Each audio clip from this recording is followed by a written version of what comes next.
Hello, folks, and welcome to the County Sheep Podcast, episode 29. My name is Ruth, and I will be your host. Welcome to the podcast, my returning listeners, and also if you're new here, welcome.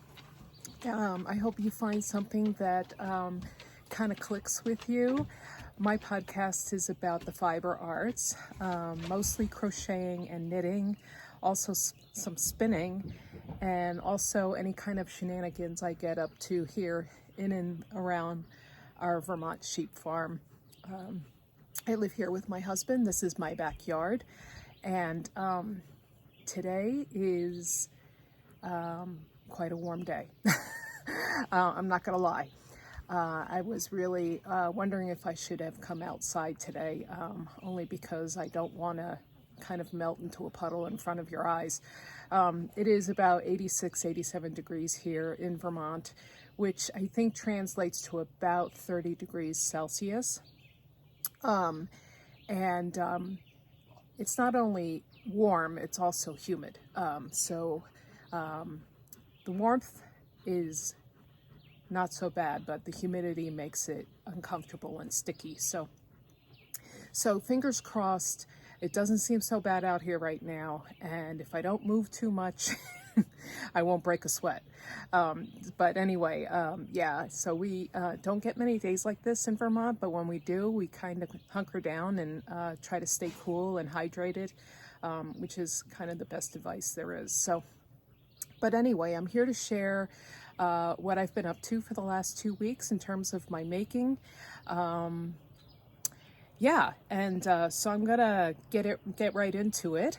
For those of you who were with me for the last couple of episodes, I was working on a crochet along, which was run by Lorien from the Nina's Knots Crochet podcast here on YouTube. And if you haven't checked her out yet, I encourage you to do so. She is quite the maker. She does primarily crocheting, but she does some knitting as well. And she also does what's called Tunisian Tuesdays, where she puts out a video every Tuesday, with the theme of Tunisian crochet. And she was teaching stitches for several weeks leading up to this crochet along that she ran. And what we made, it started in May, and it just came to a conclusion at the end of June, this particular crochet along. She called it a TCAL, so Tunisian crochet along. And it's called the Tunisian Sampler Shawl. And the designer is Haley Joanne Robinson. And so without further ado, I did get done right under the wire. I think I posted my finished object, and this was blocked and ends woven in. But I did submit one picture of it on the blocking board. But as always, the picture that I took out here in the natural light of my backyard was the best one. So I'm just going to show you the shawl right now, and maybe I'll pop in a picture of it also in my backyard, the picture I took.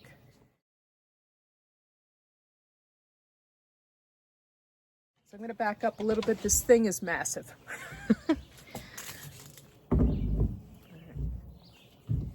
Matter of fact, it's so, it's longer than my wingspan. So back up just a little bit further here. So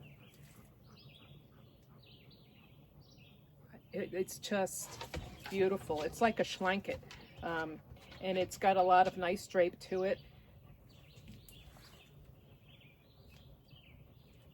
I'll stand on my tiptoes so you can see the full effect there. I'm kind of glad when I finished this off. Come in a little bit again. When I finished this off, the last stripe here was curling up pretty badly, and that's what Tunisian does. It's kind of known for that characteristic. But when I blocked it, luckily, since a lot of these fibers are There is some wool in here, but it's mostly other fibers. So this last bit in here had quite a bit of this lilac color, has a lot of alpaca in it, mostly alpaca. So it blocked out really nicely. And so I was able to block out all that curling. But each one of these stripes is a different Tunisian stitch. So this was quite a learning experience. Like I said, I've done Tunisian in the past, and you saw my jean and sweater for forever in so many podcasts prior to this. But the jean was just your basic Tunisian simple stitch throughout the whole thing. This one was interesting in that, you know, you had your increases on either side of the shawl plus the center. And I'm not giving away any secret sauce. This is a free pattern. God bless her, because there was a lot of work in this, I think, to figure it all out. But anyway, so as you can see, lots of nice texture in here, lots of textural stitches, lots of color work, which the color work is not really all that hard in Tunisian. There is even a band that she called lace, which is this one right here. So like I said, the yarns I used were different kinds. They were all from my stash. I did put some of them down on my Ravelry page, and my Ravelry handle is Rabbit Lady. So if you want to go over and check out what I used, I think there was only one ball of, I think it was this blue color that had no ball band, and so I couldn't figure out really what it was. I kind of guessed that it was from Green Mountain Spinnery. Yeah, the bobble band. So that was the only one I really couldn't, I didn't have the information on. So yeah, I am really happy with this. I can't wait until the weather turns cooler so I can actually wear it. Yeah, but it turned out just fabulous. I'm so happy with it. And I highly recommend the pattern.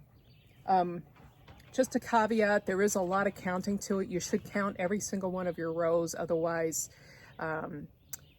it will throw the whole thing off. Yeah, that's the best advice I could give for this shawl, is that yeah, a lot of counting, but we all know how to count, right? So yeah, that's the Tunisian Sampler Shawl by Haley Joanne Robinson. Wonderful make, and I was so happy to get it done. It was a fabulous make. So yeah, so if you have a big stash you want to bust through, that was all DK weight yarn, and I used a really larger crochet hook with the long swivel cord on it, so it made doing the Tunisian, you know, very smooth. So all right, so moving along, that's my only finished object here, unfortunately. I'm gonna move along and show you one of my whips. And last week I had shown you I had started this, and this is Morag the Highland Coup from Toft Designs, otherwise known as Carrie Lord from the UK. And if you're familiar with Carrie Lord, she has several books out on her amigurumi animals. She also does, I think she has a book on birds, and her latest kind of obsession has been garden vegetables, which are kind of cute. I got this kit from a Longmont yarn shop out in Colorado, and I guess I showed you this last week. I did the little horns, and yeah, my other horn is somewhere, but you get the idea. So that was the horn, and then I decided I was going to move on to the head, so I could practice this little loop stitch that's on here. So as you can see, he's quite loopy. And here he is. This is my Morag head. Now I haven't done the embroidery yet, which is the nostrils.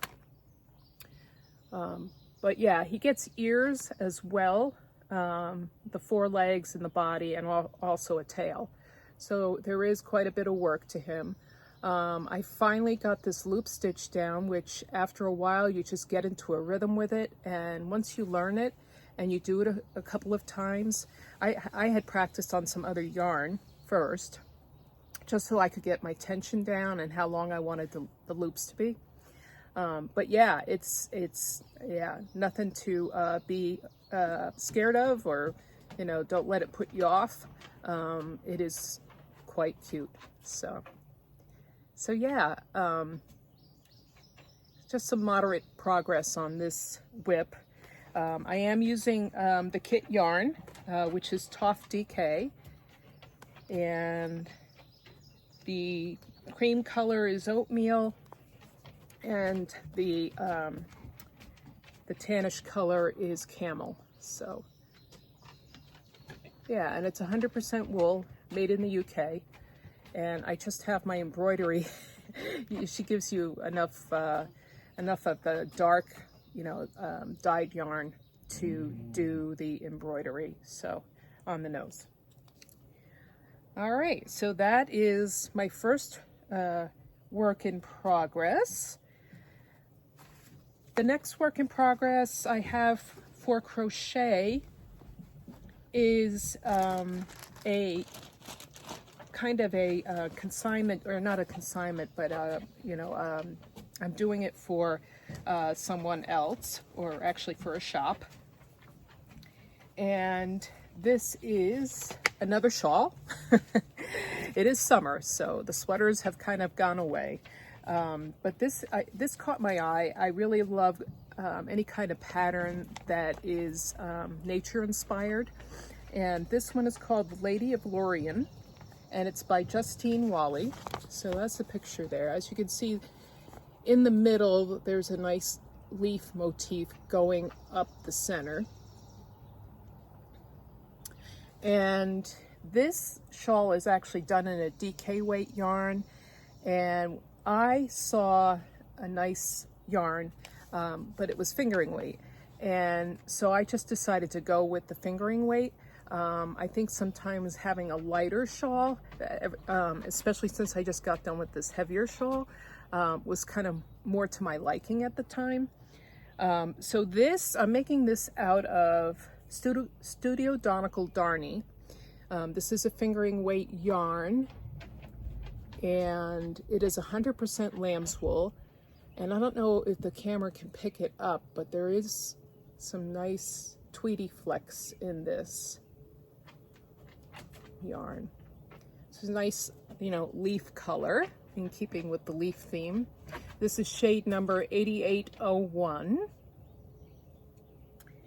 And let me show you how far I got with this. I am using, just so you know, since you're changing the weight of the yarn, you have to kind of change the size of the hook. So with the DK weight yarn, they recommended a size I9, or a 5.5 millimeter. So going up considerably in size from what you would normally use for that weight of yarn. So for the fingering, you use kind of a smaller hook. So I went up to an E hook, or a 3.5 millimeter hook. And this is what I have so far. I haven't gotten too far. But maybe you can see my motif here. My green against green background of the trees in my yard. But yeah, I'm really enjoying this. It's obviously reversible, so it looks the same on the back as it does on the front. And it's not blocked yet, so but I'm hoping to get, a fairly sizable shawl out of this. I have 3 skeins of the Darny, and they are about 410 meters per skein, I believe. Yeah, 410 meters per 100 grams. So, definitely a fingering weight yarn. And so yeah, I'm just kind of tooling along here. This comes with a chart, which I just love, because once you learn to follow a chart, if you're at all visual, it's the cat's meow. just want to show you, kind of open up that stitch work pattern a little bit. Yeah, so yeah, pretty nice. I'm enjoying the yarn, enjoying the pattern. It is a paid-for pattern on Ravelry. So that's Lady of Lorien by Justine Wally. And yeah, so I just switched up the yarn and the hook. And so stay tuned. We'll see how that all pans out. We're all in charge of our makes, right? So we can use whatever we want. I just want to show you this bag I have it in. It says, "We are the granddaughters of all the witches you were never able to burn." And it just cracks me up. This was made by Toad Hollow, the ladies at Toad Hollow. And you know, they dye yarn and they make project bags, and they are just a hoot. They are here on YouTube as well, and they put out 2 podcasts per week. God bless them. All right, so that's it for my crochet, and I'm going to be on to knitting now. So no finished objects in knitting, but as I've said before in the past, I like taking classes from Pam Grushkin. She's here on the internets as Pam Grushkin Knits. She started doing online classes during the pandemic, like most people, but she has kept it up, and I really enjoy her classes. She is very knowledgeable and very encouraging, and she's just a wonderful teacher. So I signed up for her Fiberfest shawl class, which is a Stephen West pattern. And this pattern is designed to use up those lovely skeins you buy at Fiberfest or even yarn shops. And you just fall in love with them, but you don't know what you're going to do with them. You just like them, and they somehow come home with you. So yeah, and this has short rows. It has his signature brioche, which he seems to put in every shawl, or almost every shawl. I was on his website the other day, and I was kind of looking at his kits and his designs and that sort of thing. So he does like a lot of brioche in his makes. So. But anyway, I want to show you my progress. Tomorrow night is our last class. Boo-hoo. Whoops. Sorry, Cooper. Cooper is my dog. He's right here. He likes to be out with me while I'm podcasting. And he's okay as long as I'm not dropping stuff on his head, which I just attempted to do, not intentionally. So anyway, our last class is tomorrow. We are going to be going over the border. And as you can see from this border, it's kind of a, kind of an interesting border. And it does involve brioche. So, and there are all 3 colors of the shawl are in that border. My colors are from the first, actually, color A is my green color. Let me just pick that up off the deck here. So color A is from Dirty Water Dye Works. All 3 of these are fingering weight yarn. This is her Bertha base, which is 80% superwash merino, 10% cashmere, 10% nylon. And this is the Bayberry colorway. And then my color B is from Hope Made Yarns, and she hails from New Jersey. This is called Cobblestone. It's on her Hope's Favorite base. Also an 80-10-10 merino cashmere nylon base. So that's Cobblestones. And then finally, the third color is Mystery Fiber, but I'm sure this is some kind of sock yarn that I bought God knows when. So it was in my stash, and as my stash, I keep it, I keep all the fingering weight together, but somehow the ball bands tend to go AWOL. So anyway, I love that yellow, so it made it into my shawl. So anyway, I've had to switch to a longer needle because, a longer cable on my needle, because this is over 300 stitches now.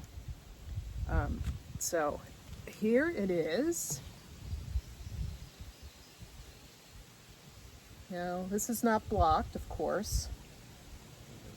I'm going to show it up close too, kind of, because as you can see, he's got these texture stitches on these bands, the stockinette bands, and then the brioche, the two-color brioche in between those stockinette bands. So,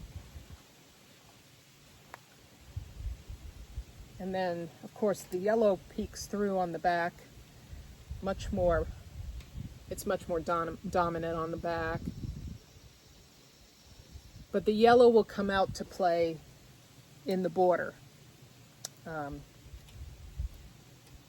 So yeah, once the border is finished, this will be just stunning, as all of his shawls pretty much are stunners. So I'm on a number 4 needle for this fingering weight yarn.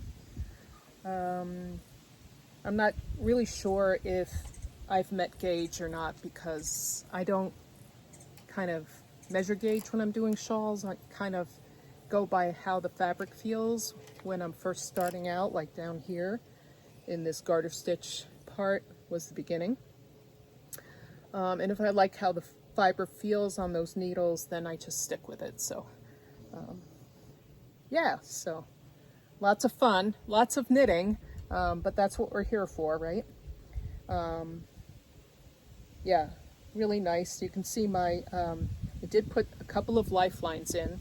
This is just some crochet cotton I had kicking around the house.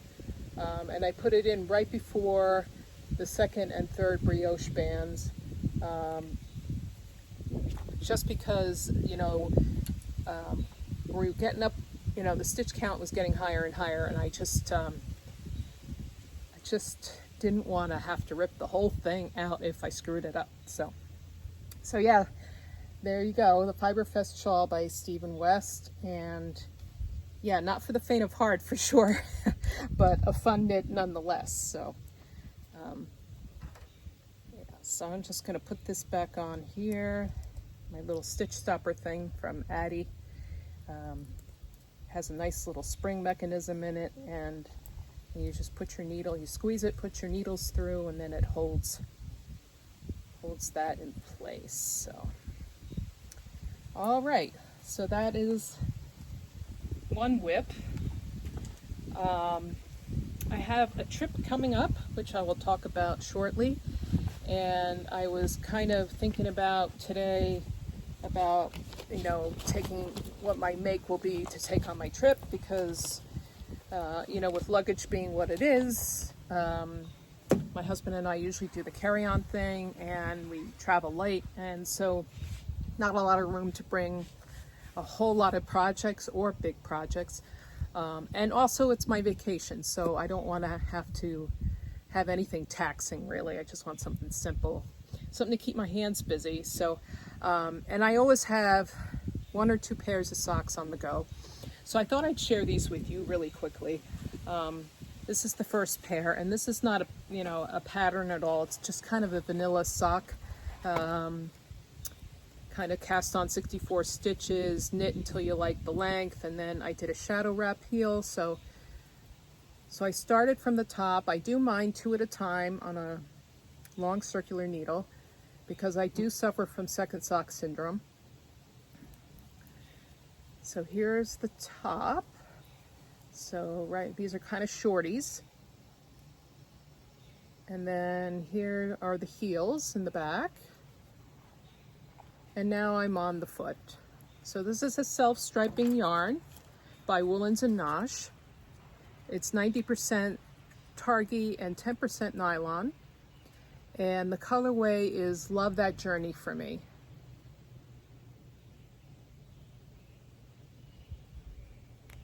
So yeah, and this is what it looks like.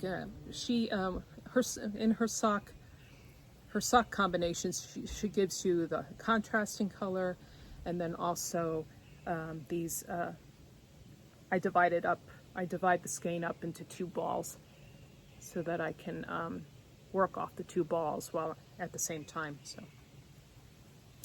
this is living in my little pouch, not all too well. I made this during lockdown, took a class on how to piece things together, put a zipper in, did a little hand sewing.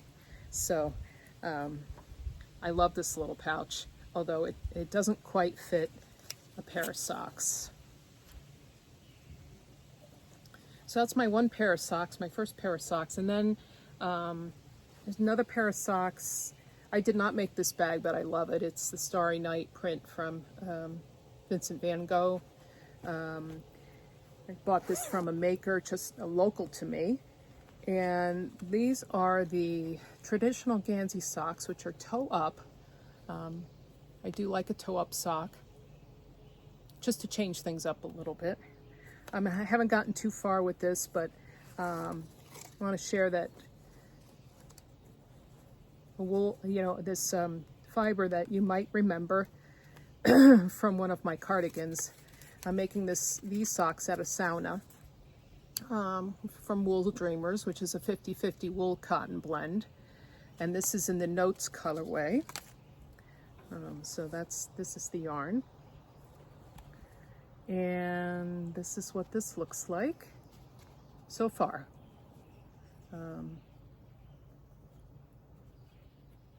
So I haven't gotten too far into the Gansey pattern at all, really. I think maybe just the first 2 rows, 2 or 3 rows. So, and it's only on the top of the foot. So yeah, this is a fun make as well. So I think I might end up bringing the other socks with me on my trip, because they're like they're further along than these are. And if I have to choose, I want to bring the project along that I can get done on the trip. So yeah, so that's kind of what I have. My wheels are spinning kind of as to what to take on a trip. All right, so finally in spinning, last time we were together, I forgot to mention Tour de Fleece entirely. So if you're not aware of what Tour de Fleece is, it is a spinning, I'm going to say incentive. And what happens is during the Tour de France, the spinners have Tour de Fleece. So while the bicyclists are spinning, we are spinning. So, and it also is one of those events that's held kind of on Ravelry. There are teams, people set goals of how much they're going to spin during the Tour de France, and also kilograms or pounds of fleece or ounces of roving or whatever. So the idea is to kind of set a goal and try to reach it by the end of the Tour de France. I've always been kind of loosey-goosey with the Tour de Fleece. I do participate, but very quietly. I don't really go online during the Tour de Fleece, but I do try to spin every single day that the Tour de France is on. And as you know, I've been working on some things along the way here anyway. But my goal was to try to spin up this one fleece that I had processed from a raw fleece into yarn. And so, and it's been sitting in a basket. I bought this particular fleece. It was a lamb's fleece, a thin lamb's fleece. And yes, I do buy from other shepherdesses and shepherds in Vermont, a local. And this was from just down the road for me. And this was a thin lamb's fleece. So a smaller fleece in volume, and not an adult sheep by any stretch of the imagination. But I had washed it and had carded it, and the actual bats were just sitting in a moth-protected basket. I put a lot of lavender in with all of my wool just to keep the little critters from coming around. But anyway, I decided that was that was something that was achievable, especially for me, since I won't be around for the last big part of the Tour de Fleece, since I will be traveling. So I did start on June 29th, which was the first day of Tour de Fleece.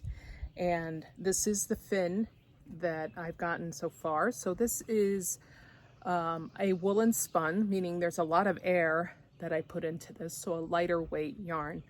I did 2 singles and then I plied them together. So I've got a 2-ply yarn here, and this is weighing out to be about a sport weight yarn. So, and I am just in love with this color.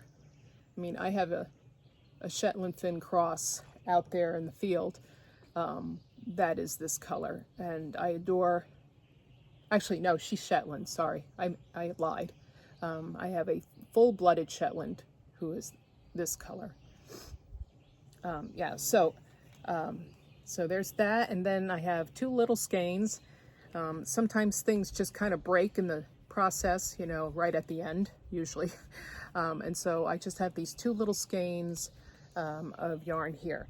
So this first skein turned out to be, I think, about 236 yards of a sport weight wool. And like I said, I don't have a lot of this fleece because it is a lamb's fleece. So we'll see how many yards I come out with in the true end of things. But I set a reasonable goal of spinning about 1 ounce of this a day. And then once I had a fair amount on 2 spools, I would ply it together, take 1 day to ply them all together. So that's my kind of Tour de Fleece. I'm also still doing the gnome spun, which I shared last time. This is a wool top, a domestic polework comb top from this company called Gnome Spun, which I'm not sure they're still dyeing anymore. I looked them up, gnomespunyarn.com, and there were there's no merchandise on the site, so I'm not sure what's going on there. But I have 4 ounces of this.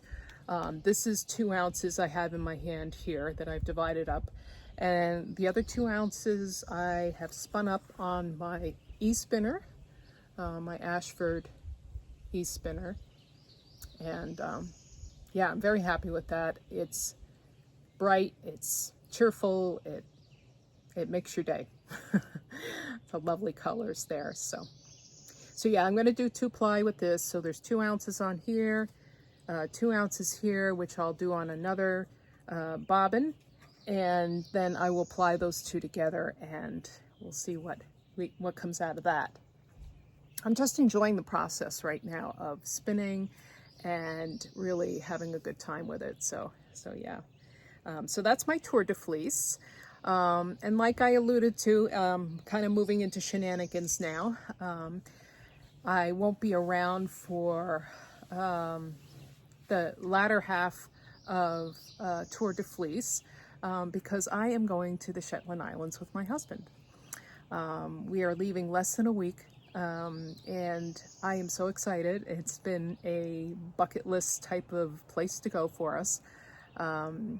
Yeah, and so it's going to be like planes, trains, and automobiles. Well, not trains, but plane, boat, and automobile.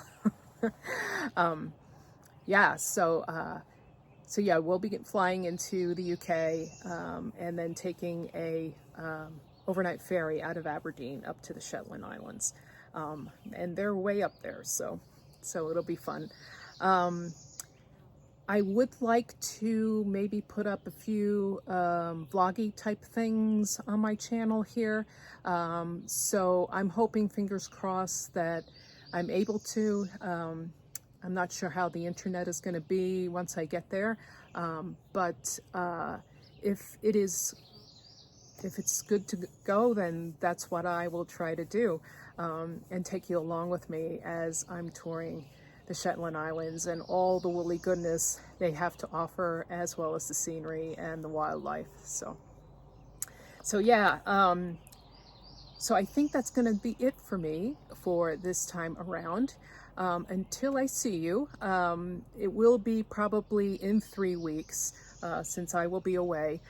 So it won't be in 2 weeks like I normally do. So at the end of July, I will be putting up another podcast after I come back. And until then, take care of yourselves, keep crafting, and I will see you soon. Bye-bye.